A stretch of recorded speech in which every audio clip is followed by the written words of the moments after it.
नमस्कार दोस्तों, मेरा नाम आचार्य हरीश है।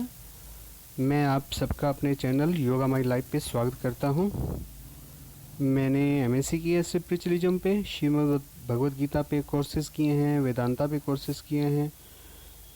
मैं पिछले 10 सालों से स्पिरिचुअलिज्म में प्रैक्टिस कर रहा हूँ। श्रीमद् भगवद गीता को मैंने काफ़ी अच्छे से स्टडी करने के बाद ऑफिशियली इस पे कोर्स भी किया है। आज का जो मेरा इस वीडियो का शीर्षक है वो ये है कि क्यों श्रीमद् भगवद गीता सारे विश्व की लाडली है। ये एक ऐसा ग्रंथ है जिसे सारा का सारा विश्व मानता है और विश्व के में हर प्रकार के लोग हैं, राजनेता हैं, अभिनेता हैं, साइंटिस्ट हैं। आम लोगों के अलावा जो बुद्धिजीवी वर्ग है वर्ल्ड का, पूरे वर्ल्ड का, वो गीता के बारे में क्या विचार रखता है उसके बारे में मैं आज आपके साथ चर्चा करूंगा। तो सबसे पहले हम कुछ बातों को जान लेते हैं, श्रीमद् भगवद गीता के बारे में जान लेते हैं। भगवान श्री कृष्ण ने अपने सखा अर्जुन को गीता का ज्ञान युद्ध भूमि कुरुक्षेत्र नामक स्थान पर दिया था। महाभारत का युद्ध शुरू होने वाला था और शुरू होने से पहले ही जब अर्जुन ने श्री कृष्ण को कहा कि मेरा रथ जो है दोनों सेनाओं के बीच में खड़ा कर दीजिए, तो जैसे ही श्री कृष्ण अर्जुन की बात मानते हुए उनका रथ दोनों सेनाओं के बीच में खड़ा कर दिया, तो जैसे ही खड़ा किया तो अर्जुन ने देखा कि सामने जिन लोगों से लड़ना है वो तो उनमें मेरे गुरुजन हैं, भीष्म पितामह हैं जिनकी गोदी में खेला हूँ, माताएं हैं, मेरे ही भाई हैं, मेरे कुछ चाचा हैं, मेरे कुछ मामा हैं। इनसे मैं लड़ूंगा, इनसे मैं किस प्रकार से लड़ूंगा।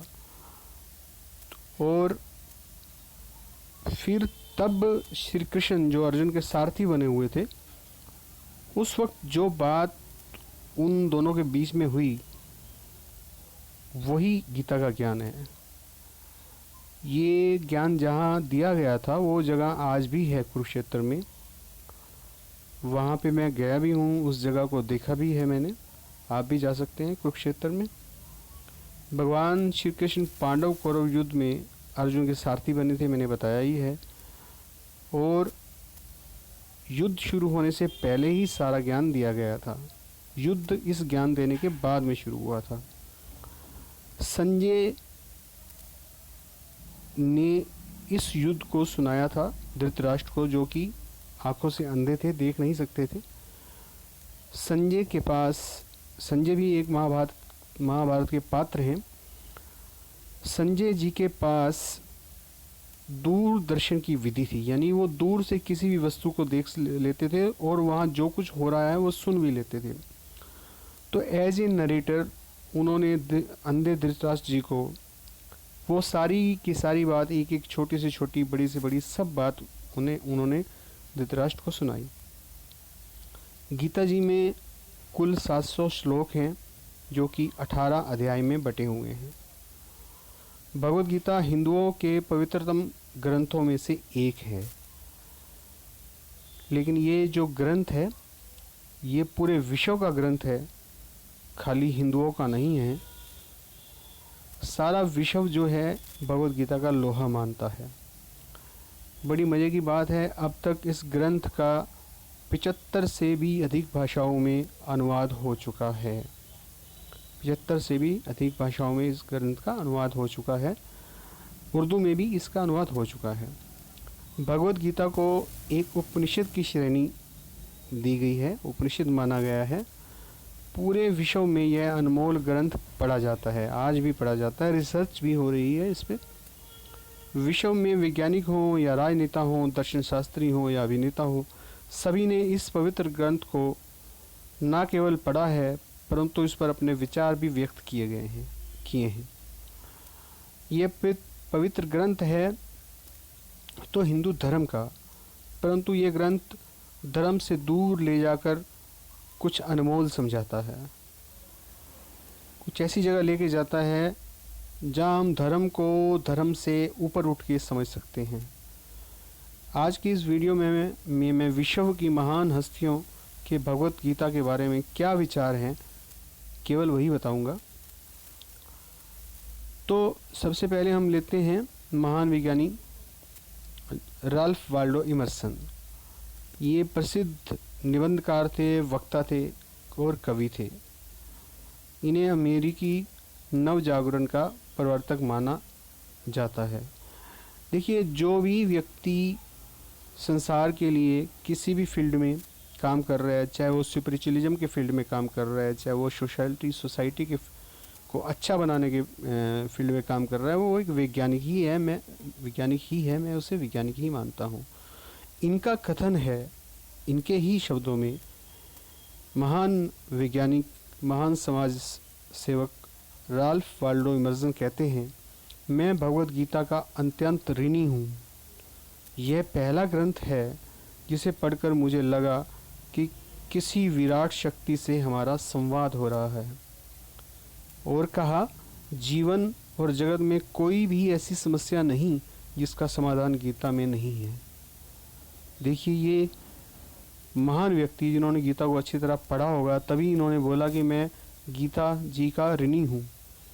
और ऐसा पढ़ने पे उन्हें ऐसा लगा कि जैसे किसी विराट शक्ति से उनका संवाद हो रहा हो।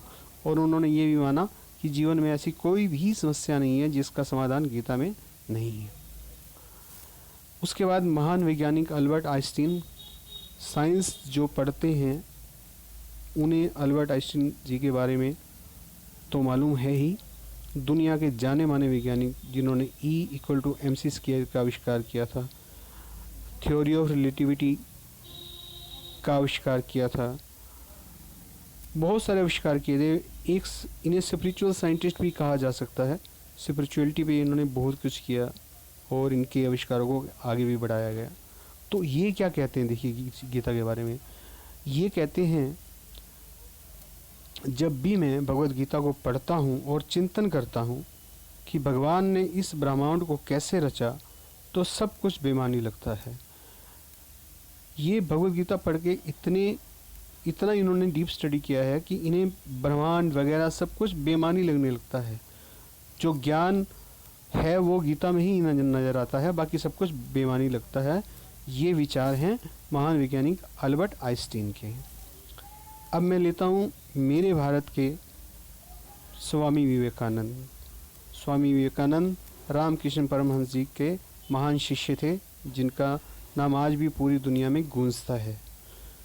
हजारों लाखों की संख्या में इनके अनुयायी हैं और हजारों की संख्या में आश्रम हैं। और आज भी बेलूर मठ, जो कि कलकत्ता में है, दक्षिणेश्वर कलकत्ता में है, बहुत बड़ी संस्था है, जहाँ पे आज भी इनके किए हुए कार्यों को आगे बढ़ाया जा रहा है और वर्ल्ड के विभिन्न देशों में इनके कार्यों को आगे बढ़ाया जा रहा है।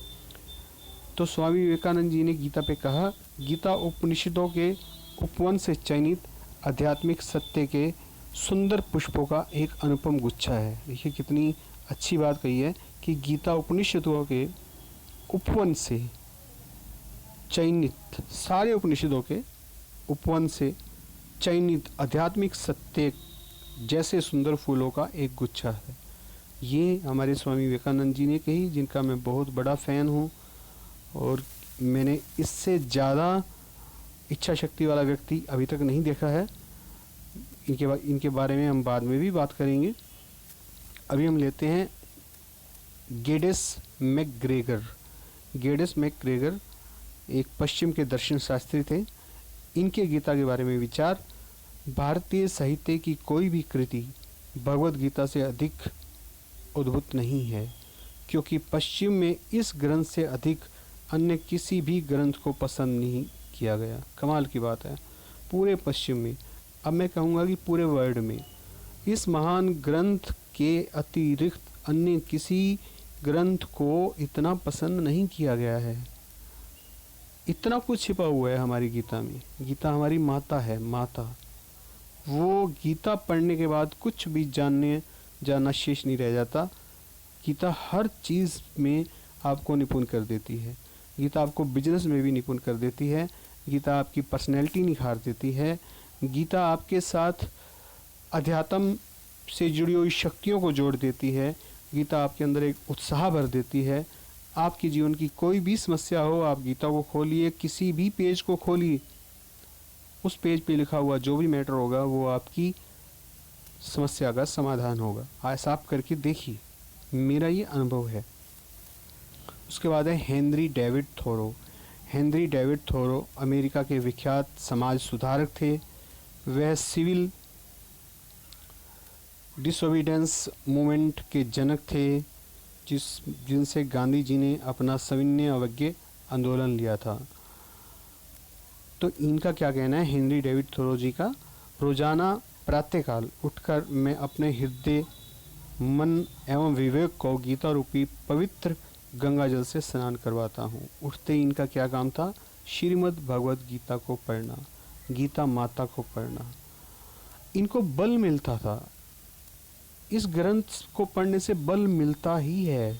मेरा अपना एक्सपीरियंस है, मैंने बहुत पढ़ा है श्रीमद् भगवत गीता को। मैं इनको माँ ही मानता हूँ, ये मेरी माँ ही हैं।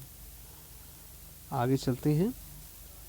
सुनीता विलियम्स का नाम आप जानते होंगे। ये अंतरिक्ष में जाने वाली भारतीय मूल की अमेरिकी अंतरिक्ष यात्री रही हैं और अंतरिक्ष में जाके वापस आई हैं। इनकी बात सुनिए, बड़ी ही उत्साह बढ़ाने वाली बात कही है इन्होंने, सुनीता विलियम्स ने। मेरी अंतरिक्ष यात्रा के समय मेरे साथ में रखी गीता प्रतिक्षण मेरा उत्साह बढ़ाती थी। देखिए कितना कमाल किया इन्होंने, क्योंकि अंतरिक्ष में एक एक चीज़ साथ लेके जाना, एक एक चीज़ इम्पोर्टेंट होती है कि लेके जानी है या नहीं लेनी। इन्होंने जिद की होगी ना उनके सामने कि मैं गीता के बगैर तो नहीं जाऊंगी, तो इसलिए मैं 175 दिन, लगभग आधा साल हो गया, आधे साल से भी ज़्यादा हो गया, दिन लगातार अंतरिक्ष में रहने का विश्व रिकॉर्ड बनाने में सक्षम हुई। किससे? श्रीमद् भगवत गीता से। अपने साथ रखा अपनी अंतरिक्ष यात्रा में। सलाम है ऐसे महान व्यक्ति को जिन्होंने इस महान ग्रंथ की वैल्यू को समझा और इस महान ग्रंथ को अपने साथ अंतरिक्ष में ले गई। 175 दिन उन्हें वहाँ पे साथ साथ पढ़ती भी रही और अपना काम भी करती रही और विश्व रिकॉर्ड बनाने में भी कामयाब रही। उसके बाद हैं अल बिरूनी।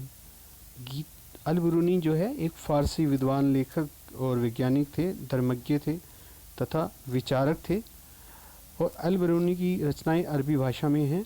इन्होंने भी गीता पढ़ी। गीता के बारे में क्या कहा, गीता दुनिया का बेहतरीन इल्मी तोहफ़ा है, यानी कि ऐसे ऐसे इल्म आपको सिखा देता है जो कोई भी दूसरा ग्रंथ आपको नहीं सिखा सकता। इसका मतलब ये नहीं है कि दूसरे ग्रंथ सारे बुरे हैं, लेकिन इस ग्रंथ की अपनी एक महानता है, वो मैं आपको बता रहा हूँ। फिर से बता रहा हूँ, गीता दुनिया का बेहतरीन इल्मी तोहफ़ा है। इस एक किताब में दुनिया के सारे फ़िरक़ों का निचोड़ पेश कर दिया गया है। जितने भी धर्म हैं, जितनी भी पुस्तकें हैं, जितनी भी कहावतें हैं, किसी भी चीज़ को लेके, किसी भी धर्म से है, किसी भी समुदाय से है, अल बेरूनी जी कहते हैं कि गीता ने उन सब का निचोड़ पेश करके दे दिया है। गीता मानवता का सर्वोत्तम आध्यात्मिक ग्रंथ है। कितनी कमाल की बात है कि गीता मानवता का सर्वोत्तम आध्यात्मिक ग्रंथ है। उसके बाद मैं आता हूँ दारा शिकोह। औरंगजेब ने अपने बड़े भाई, दारा शिकोह औरंगजेब के बड़े भाई थे, ये को इसलिए कत्ल करवा दिया गया क्योंकि वह उपनिषद की हिंदू विचारधारा का समर्थन करता था। ये गीता का समर्थन करते थे। कुछ पुस्तकें हिंदू ग्रंथ की इन्होंने छपवाई भी सही, इसीलिए इनको मरवा दिया गया था। तो हम इस बात में नहीं जाएंगे, इन्होंने जो कहा उस बात को समझने की कोशिश करेंगे। इनको भी मालूम था कि अगर मैं ऐसा करूँगा तो मार दिया जाऊँगा, फिर भी उन्होंने ऐसा किया। और इसके बारे में क्या कहा, गीता सत्य का पथ निर्देशन करने वाली, सत्य की पहचान कराने वाली, भेदभाव को दूर कराने वाली, आनंददायिनी और विलक्षण कृति है। देखिए इन्होंने कितनी डीपली इस बात को पढ़ा होगा और कितना बड़ा डिसीज़न लिया होगा कि मुस्लिम होने के नाते इन्होंने जब गीता का प्रकाशन करवाया होगा या उपनिषद का प्रकाशन करवाने की सोची होगी, तो इन्हें उसी वक्त ये बात पता चल गई होगी कि मुझे मार दिया जाएगा। फिर भी उन्होंने ऐसा किया और उन्हें मार भी दिया गया। तो इस तरह के बहुत से कोट हैं गीता के ऊपर। अगर मैं अपनी बात करूं तो मैं पिछले 10 साल से भगवत गीता पढ़ रहा हूं। मैंने गीता पे बहुत सारे लेख लिखे हैं और अब यूट्यूब के चैनल के माध्यम से भी मैं गीता पे बहुत कुछ समझाऊंगा आप लोगों को जो मुझे पता है। मैंने गीता की बहुत सारी टीकाएँ पढ़ी हैं। स्वामी राम सुखदास जी की गीता पढ़ी है, जय दयाल गोयंका जी की गीता पढ़ी है, महात्मा गांधी जी की गीता पढ़ी है, डॉक्टर हमारे जो सर्वपल्ली राधाकृष्णन हमारे राष्ट्रपति हुए हैं उनकी गीता पढ़ी है, स्वामी अड़गड़ानंद जी की गीता पढ़ी है, गीता यथावर्थ पढ़ी है। उसके बाद मैंने बालधर गंगा जी की गीता पढ़ी है। इसके बाद मैंने जो है क्रिया योग पे लिखी हुई गीता पढ़ी है। इसके बाद जो है मैंने जो है जो स्वामी विवेकानंद जी का मठ है वहाँ की गीता पढ़ी है, वहाँ की प्रकाशन की गीता पढ़ी है। मतलब मैं गीता मेरे अंदर जब जहन में घुसने लगी तो मैं पढ़ता ही गया कि कौन क्या लिख रहा है, इसको समझूं। और यकीन मानिए मेरी पर्सनैलिटी में इतने ज़बरदस्त चेंज आए। इस वर्ल्ड की बहुत सारी जो है परतें मेरे सामने मेरे ही दिमाग में खुलती चली गई। तो गीता मेरी माँ है, मैं इन्हें माँ मानता हूँ। गीता माता ने मुझे वो सब कुछ दिया है जो एक आम जीवन में चाहिए होता है, यानी कि मेरी फिजिकल लाइफ भी परिपूर्ण है। मैं खुश हूँ कि मेरी माँ गीता है और मेरी माँ को पूरा वर्ल्ड मानता है। दोस्तों, आपको मेरा ये वीडियो कैसा लगा? मैंने ये 3 बटन का संकेत दिया है, अच्छा लगा हो तो आप इसे लाइक कीजिए, और आपको मेरा चैनल अच्छा लगा हो तो सब्सक्राइब कीजिए। बीच में मैंने एक बटन डाला है शेयर करने का। अगर आपको मेरी बात अच्छी लगी हो और आप दूसरों का उत्साह बढ़ाना चाहते हो गीता के बारे में तो शेयर भी अवश्य करें। मेरे चैनल पे आपको योगा, वेदांता, श्रीमद् भगवद गीता और योग के द्वारा कैसे जीवन को अच्छा बनाया जाए, यानी कि वेदांतिक मैनेजमेंट ऑफ लाइफ सिखाई जाती है। अगर आप मेरे चैनल से जुड़ना चाहते हैं तो मुझे सब्सक्राइब कर लीजिए। इसी वीडियो के नीचे सब्सक्रिप्शन का बटन है रेड, उसको जस्ट क्लिक करना है तो आप मेरे चैनल के साथ जुड़ जाएंगे। फिर से कह रहा हूँ कि वीडियो पसंद आया हो तो शेयर कीजिए और लाइक भी कीजिए। आपने मेरी बात सुनी, इसका बहुत बहुत धन्यवाद। अगले वीडियो में मैं आपको बहुत कुछ गीता के बारे में बताऊंगा, ताकि आप इस महान ग्रंथ को जिसे पूरा वर्ल्ड मान रहा है आप भी जान सकें और आप इसका प्रयोग भी कर सकें। Thank you very much.